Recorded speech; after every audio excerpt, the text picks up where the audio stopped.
Good evening, everybody. Our panel today is on real-world assets, RWA, real-world assets, the great bridge between on-chain and off-chain value. Okay, so before I start, maybe I'll just give about 30 seconds to each person here, just to introduce themselves. Today, anyone can buy an apartment in Dubai and own it. That's not the case in Switzerland. So then you can tokenize it, but you're not going to be able to sell it to just anyone out there. And even if you do sell it, it doesn't give them any type of ownership.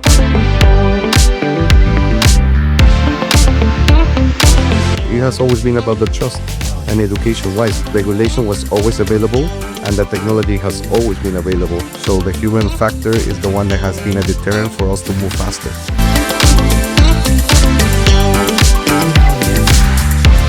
The adoption speed is already faster than anything else that happened before. But again, it will take time. I don't feel there's any bottleneck, but again, it will take time, it will take effort, it will take partners, it will take explorations.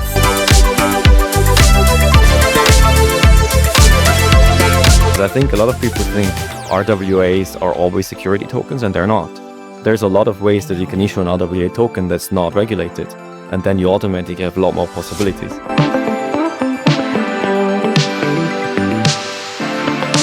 A native DeFi user can get a real-world asset token without actually, giving out his identity to the centralized authority. That's what Web3 was supposed to solve, right?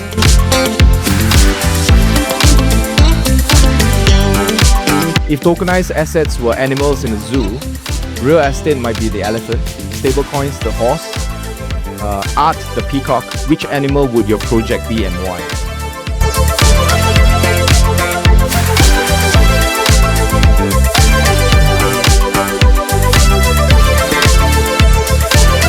Just to let you know, I'm the CEO of Insight Genesis. We are an AI decentralized personal insights platform. Before this, I actually ran a RWA tokenized exchange in Singapore. We are licensed. So I think I can probably bring some value to this. But let's go to each of the panelists here to give a 30-second introduction, maybe starting from Edwin. Sure. Okay, perfect. So my name is Edwin Mata. I'm the CEO and co-founder of Brickken, formerly an M&A lawyer who started getting involved with tokenization just because of the efficiencies. So now Brickken, we are a software as a service company. We have tokenized over 300 million in 16 different countries. And we just provide a solution for companies to really digitize whatever financial instrument they had and in a great user experience. Thank you for having me here. So this is Eva Zhang. So actually, compared to everyone here, I'm a bit new to the blockchain world. So I've been working in the tech and fintech industry in the past 50 years. And recently I joined Blockscout as the CEO. So Blockscout is the #1 blockchain explorer in the industry, and we are the only open source provider. So with the increased growth with stablecoin RWA, actually we are exploring our business opportunity to enhance our data into more business intelligence. Thank you. Hello, thanks so much for having me. I'm Florian, the CEO of OnchainLabs, and we're building a platform that's focusing on tokenizing real-world assets from the non-financial perspective. So we're tokenizing commodities and other non-financial assets because we believe there's a lot of growth coming in that space, and having platforms and infrastructure for that is key. Good evening, everyone. My name is Amit. Welcome to the Token Week. Officially, we flew down from Korea to here. So excited to be here for this week. I represent a company called Terminal 3. We are a data freedom company. So essentially a self-sovereign identity company that allows for DeFi users to interact with regulated assets, keeping their identity private. Before this, I was working with the government of UAE on regulations and company registrations there with the Emirate of Ras Al Khaimah. And I'm pleased to be here. Hello, everyone. Rafik here, VP of Growth at Mimo. And one of our 3 focus is tokenization of RWAs. But in our case, I mean, besides corporate bonds, US Treasury bills, etc., we chose to move away from this and focus on compute, essentially Bitcoin miners and GPUs for AI data centers. Okay, great. So for the opening question, and any panelist can answer this. If tokenizing real-world assets is like building a railroad between the physical and the digital economy, where do you think we are today? Is it just laying tracks, running the first trains, or still stuck in the planning commission? Anyone want to go first? I think this reminds me of the railway system in Switzerland, where a lot of different companies in different parts of Switzerland started laying tracks until they realized that they did not lay the same size of tracks, and at some point had to agree on, like, certain parameters to make sure that the trains could go through Switzerland without having to actually, like, stop here and then take another train to continue that fair bit. So I think, yeah, laying tracks, but still need to agree on a lot of things to make it work with everyone. Yeah, I'll answer that one because I'm Swiss. And there are still tracks that have the similar, not the same size, so it's actually still something that's a problem. And I think it's the same, in crypto as well, right? That we're all building infrastructure, but we're not necessarily aligned. So we're trying to use, chains, and then there's EVM chains, there's other chains, and then within, EVM, we've got different blockchains in there too. And then there are token standards, and I don't think we have even agreed yet on what we call what. So there's a lot of work to do for us internally. But at the same time, when we work with clients, and you guys at Brickken see that as well, right? You already deployed a lot of stuff that works. You have to figure out, all right, what makes sense for us and how do we actually bring this to the people. So we also have trains running on those tracks already, and the trains have passengers in them, and the passengers carry money, so they usually care about what's in there a lot. And this is a really fascinating challenge because we're now in these pioneer times, right, where we're trying to figure things out. And that's also what makes us collaborate, because whilst we also compete, we still have to work together because we're solving the same problems. And if we can help each other out and we actually work together, there is enough of pie to go around for all of us to get something out of it, even if, we ultimately target the same kind of product. I think collaborating within the industry currently helps us because there's a lot that we still have to figure out. I would like to add on that a brief story. So here we are participating in the European blockchain, right? Sandbox. So we got to sit down with the 27 regulators trying to explain the issues of securities, because they have these big laws, MiFID II, which is heavy regulated on issues of securities. So once they get into the technology, you lost them. And I'm going to repeat something that one of the regulators, without saying the country, said. And he said, the only way that you can tokenize is with 721. And I was like, why? Because securities need to be singular. They're not supposed to be like that. So 721. So he was forcing all tokenization to happen through a standard. And it's like, no, it's a free format. You can use ERC20s if you put function 3643, all of that. So we were educating, and just adding on that, kind of like the regulation itself has to be standardized, and then at the technology level the same, because if not, everybody's shooting whatever they think, and miseducation is leading to obviously realization as to how fast we can go. So it's not a problem on the tracks, it's also on the architects of the tracks. And if you want on the landing, so there's still a lot that we have to figure out as an industry. But we're gonna get there. So hopefully the consensus happen, and then we can approach this environment faster than we currently are. Actually, I fully agree with the gentlemen here, especially compared to the two gentlemen from Swiss. I'm from London, UK. I'm lucky that at least we have the same size in terms of tracks. But again, that I think like in my past career work, that I had lots of conversations with FC and other regulators as well. I fully agree that it's like nowadays, even talking about the same thing, people are using different languages. So from our perspective, the data is very fundamental in get everyone united, speaking for the same language, and get the world fully connected. Yeah. I'll just go a step further and say this: Swiss, English, where comes from? Switzerland. So everybody should have a same card to go into the train. So I came into Singapore this morning. I had to buy this new card. We were in Korea. We had a different card. We were in Hong Kong, a different card. The ideal future is you have the same card going into every train everywhere, and that's what the future should look like, and that's what we are all working together. Thank you. Interesting thoughts. Second question now. The funny thing is, in 2018, it was called security tokens, right? Now it's RWA, real world assets, but same but different, right? But at the end of the day, each one of you work in different aspects of bridging on-chain and off-chain. What is the single bottleneck, single largest bottleneck you have faced? Is it regulation, technology, or human trust? I would love to start with that one. I would say human trust. I mean, the technology you trust it by default, right? And people don't look under the hood if it works or not. The selling point is not at the technology diligence. The regulation you can pivot on and off. There was a lot of misrepresentation as to how you issue securities on chain, if that regulation pivoted because of the technology layer. But in the end, a security off chain and on chain has the same regulation approach. But that's the problem, the human trust, because they didn't trust that you issuing securities on chain had to comply with the same as off chain. So people wanted to do all of these issuance and say like, oh no, but if you tokenize, you have to comply with new regulation. But it's like, no, then you don't need to comply with new regulation. Applicable regulation to the situation at hand is still applicable off chain or on chain. So it was the human conception here. It has always been about the trust. And education-wise, regulation was always available and the technology has always been available. So the human factor is the one that has been a deterrent for us to move faster. So from our perspective, I don't feel actually there's any bottlenecks.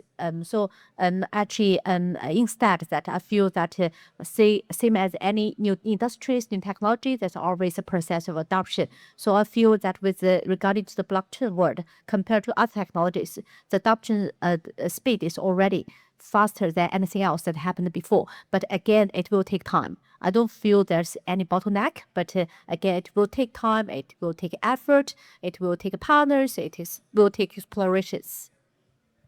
I would probably follow on from what he said, with the critical part being on the trust, but rephrase that to distribution.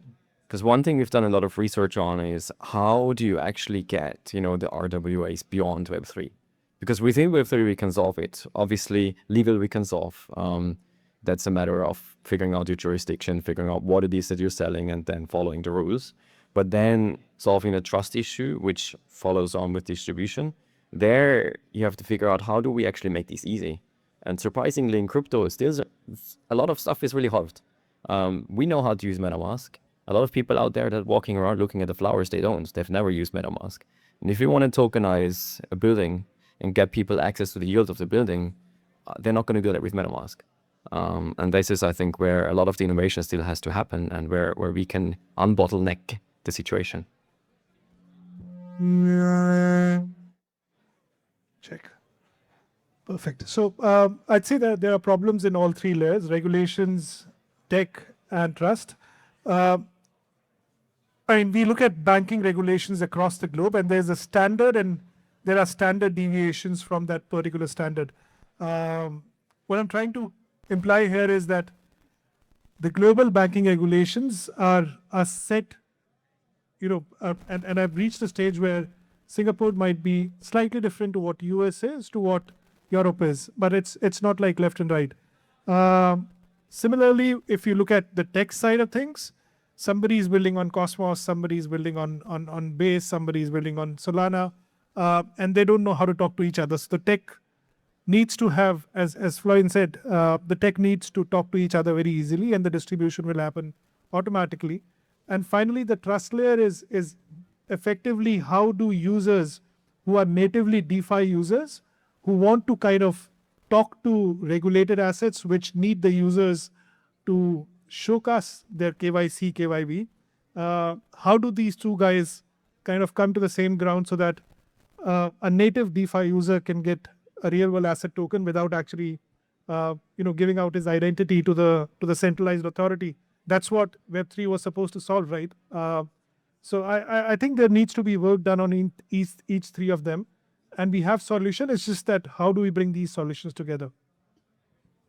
I mean, I agree with everyone, like not much to add, but maybe just from a regulation/trust perspective, I think a lot of countries or regulators are not ready to see. I mean, they understand that blockchain is a new tech, but they don't put it, let's say, at the same level as paper. So I think when you see a lot of countries, right, where you have tokenized assets, but it's not the actual token does not point directly to the asset. The token points to a piece of paper that points to the assets. Then it's not using the tech the way it should. It's just a wrapper of a piece of paper. But there are a couple of governments, Switzerland starting now, accepting the fact that paper is tech, blockchain is a new tech. So tokens should be able to point directly to the asset without having to go through the piece of paper.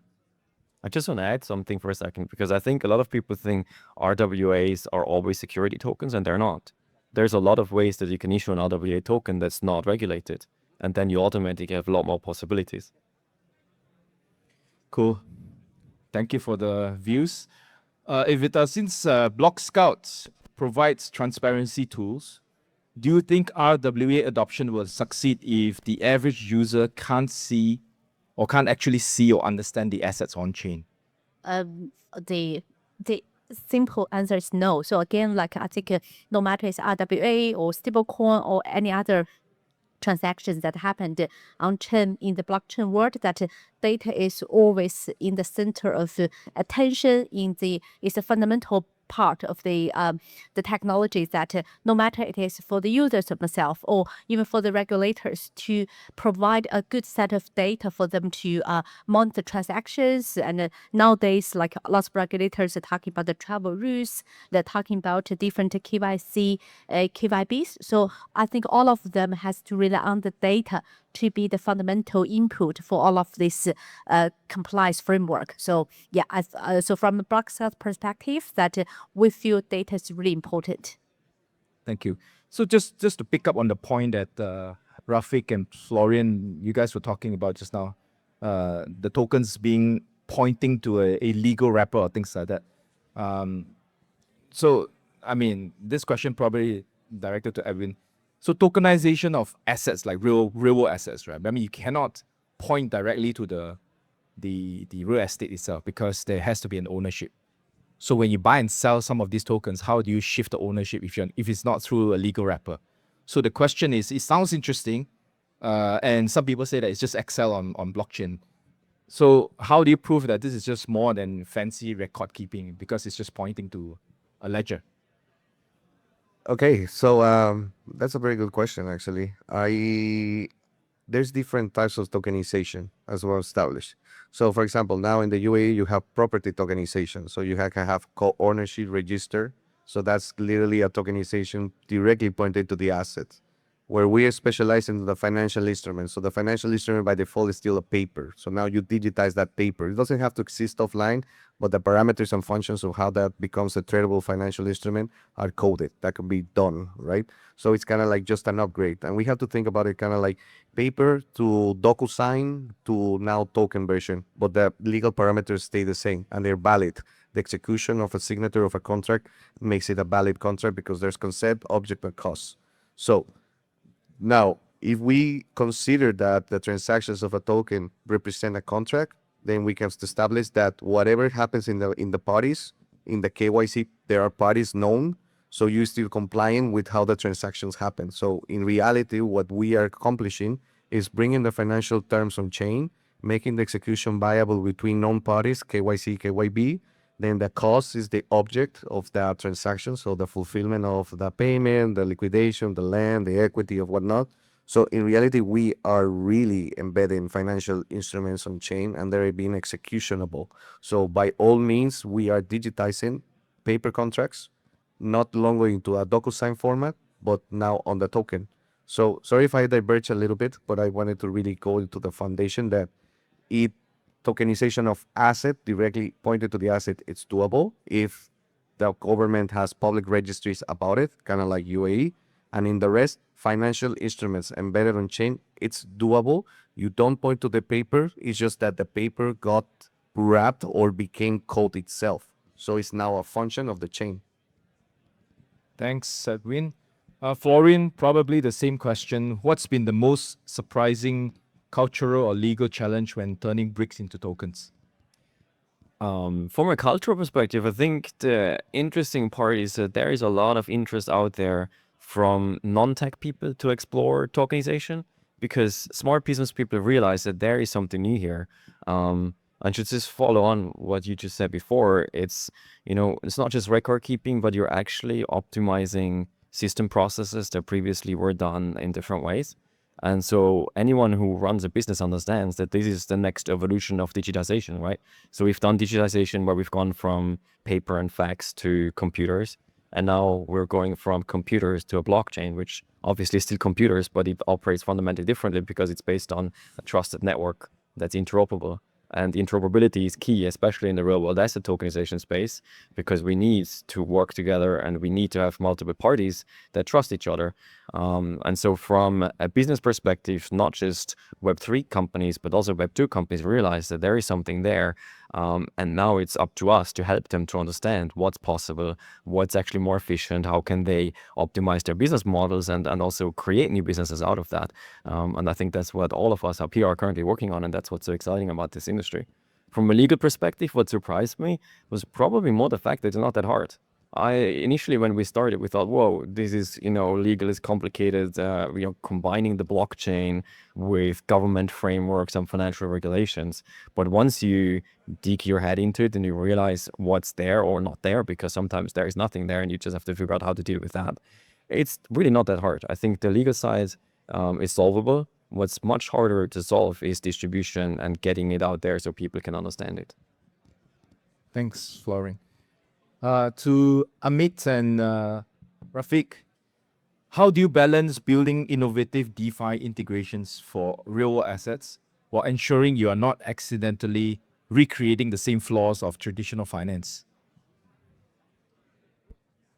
Yeah, I think there it's just like understanding that it's not going to be one size fits all. And that, even though we do want patterns and parameters that we can understand, right? It's just like having different type of car, different sizes, different number of wheels, like different brands and different use. But, we all have to agree on what it should do and how it should be built so that it's, you can legally drive it on the road. And we also know what a road looks like. And I think in terms of tokenization, it's quite similar, just because, for example, let's take real estate as an example. Like there are a lot of projects now tokenizing real estate in Dubai, but those solutions are not applicable in Switzerland, for example, just because regulation and the laws are different. Today, anyone can buy an apartment in Dubai and own it. That's not the case in Switzerland. So then you can tokenize it, but you're not going to be able to sell it to just anyone out there. And even if you do sell it, it doesn't give them any type of ownership. So I think it's just understanding that, there are rules, there is regulation, and you need to play along with those rules. Second that. And to be honest, I was thinking, and that's why I asked him to take the first shot, and thank you for that, mate. I think our industry has been very innovative. I've been in the industry last 5-6 years, and we have designed solutions which have never had problems, and then started finding problems on the way. There are a lot of problems to be solved. And I think if we look at it as a liquidity problem that RWA tokenization is trying to solve, or this distribution problem that RWA tokenization is trying to solve, we need to look at the user journey and work it backwards rather than going from the other side round.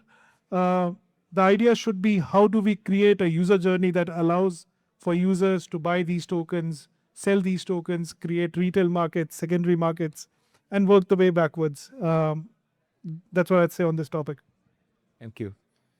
On the topic of regulation, let me ask you this question. If the regulators were to walk in right now and ask you, why should real-world assets exist on-chain at all? What's your one-line elevator pitch? Anyone? I think for me it would be a creation of new markets and more availability. So by putting it on chain, anyone can access it anytime. So, it's not just from 8 to 5 during the week, but like anytime. But also creating new market in the sense that now you can buy real estate with ETH or Bitcoin. And yeah. And so one line for me would be, get more money into your jurisdiction. Yeah, I think accessibility is another one, right? That you are making things accessible to people that previously weren't able to even think about buying that particular asset. For me, it's about the transparent inclusion, and more importantly, it's about time. I will go for money volume. They should look into USDC, USDT, what is happening with the local currencies. So they need to adapt there, because nobody, for example, the euro, they want to do a stable coin that nobody's going to use. So they need to really do something about it. Interesting answers. Okay, next question. There's always risk of garbage in, garbage out. if the off-chain data about an asset is wrong, the tokenization doesn't matter. How do we solve this trust gap? I'm happy to start. I think what we also need is obviously service providers in that space too. And there are some companies already coming out, not only oracles for pricing mechanisms, but also, rating agencies. There's a couple that I know right now that are doing this, and I'm sure there will be more that, do what the traditional rating companies do for shares. You got to have the same thing for RWAs as well, so that not only is about what's the value and the price, but also is the underlying asset actually properly taken care of. So for example, if we look at gold, there's a lot of gold stablecoins out there, and they all promise that if you buy a gold token, it's backed by physical gold somewhere in a vault. And I'm sure it's always the highest grade gold in the highest grade security and everything, but how do you know? And so having independent assessment of that, and then you show your reports for transparency, I think this is a key to then understand, all right, there's really something proper there and not just garbage in, garbage out. Yeah. I would like to add that it's adding on top of everything he said, it's just the trust game is played the same. In Web2, you have certificate, auditors, whatever you want to do, because when you go look for money or land, or everything has to be back and provable. Now, a lot of companies think that, you got by default is already provable, so it's wrong. I mean, you still have to go with your independent expert. If you're doing like a huge raise, maybe audit the accounts, you still have to provide that trust level. It is true that that can be embedded on chain, but I mean, the blockchain is a technology. It's not trust by default. It's also the human interaction who has to provide trust to the whatever they deploying on the blockchain. So by all means, in Brickken, we always advise our clients kind of like, hey, if you're doing real estate, get an appraisal, get that embedded, and that way you prove that you're the owner, that the valuation you're establishing is true, and your investor will be more trustworthy. And maybe there's other ones that say like, oh no, we don't need that. And then what happens? They don't raise, because obviously the real estate investor who's looking for opportunity is going to look for the same factors on chain, off chain, or not. I think tokenization is not the product. The product is still the investment opportunity, and that's what they have to figure out. You were going to ask for the name, right? No, I was about to push back on this credit rating agencies. We know what happened to the mortgage-backed securities in 2007, 2008. So how do you solve the problem? I guess that's really up to the rating agencies actually doing a proper job, right? And having the right incentive set there, because if they get paid by the people to do a rating, ultimately it's a vicious cycle, because they're not going to get rid of their business by giving out bad ratings. And maybe we can figure out like an on-chain trust system there to avoid bad alignment of incentives. But also ultimately, if there are multiple rating agencies, they can also compete against each other. So it's always in capitalism, right? It's competition that will sort that out. Interesting. Okay, next question. I mean, this is a little bit of a fun question. If tokenized assets were animals in a zoo, real estate might be the elephant, stablecoins the horse, art the peacock. Which animal would your project be and why? Edwin. We're the wagon. Because like if you've got animals there and horses, something is gonna pull some wagons with wheels on it. I really like to be the wagon, the vehicle. If you come back to the train, I'll be the train cart. Anyone else? That's a tough one. I'm completely white. This is kind of like one of those questions that you really got me. I'm going to spend like 6 hours from here thinking still. And I'm going to answer you the answer after, like, seriously, you just got me off the hook here. So I represent an identity company, so I'd say we'll be the zookeeper. So we'll just put names and tags. So we have put ourselves as owls that will always watch for the data, like in the dark, in the darkness, in the night, that we're still over there. Yeah, someone trustful. Yeah. Rafik? Probably some hybrid animals, Frankenstein style here. We take the best out of each animal and put it together. Nice. A chimera. Okay. Interestingly, nobody said unicorn. So and everybody's aiming to be a unicorn. Okay, future outlook. 5 years from now, where do you see RWA adoption, right? Is it being led by retail users buying fractional real estate, or by institutions moving bonds and securities on-chain? So I'll take that one. I think institutions are already starting to come in, and retail will follow. And that's got to do with regulations easing the institutions coming into the space, and retail will automatically follow. And retail will follow because there'll be trust in these institutions that they've been trusting for years and years. And yeah, I completely agree there. Institutions, by far. That's a big money. That's a big liquidity. So since it happened, it has been my most favorite comment as to how fast we're gonna evolve. Like Nasdaq, the biggest capital market, made a submission to start trading tokenized assets starting allegedly 2026. So we don't even know where we're going anymore. Like the fast is gonna go so heavy that the retail, like always, is gonna stay behind just because it's a money situation, it's a liquidity issue. So retail will have access, but the dominance, it's already been performed by the big ones. We know what they're doing, BlackRock, the Franklin Templeton, we can go with all of them. They're already embedding the funds and giving allowance to the people, and they're claiming, yeah, maybe someday we'll give them access to retail. Yeah, then maybe we'll see when it happens.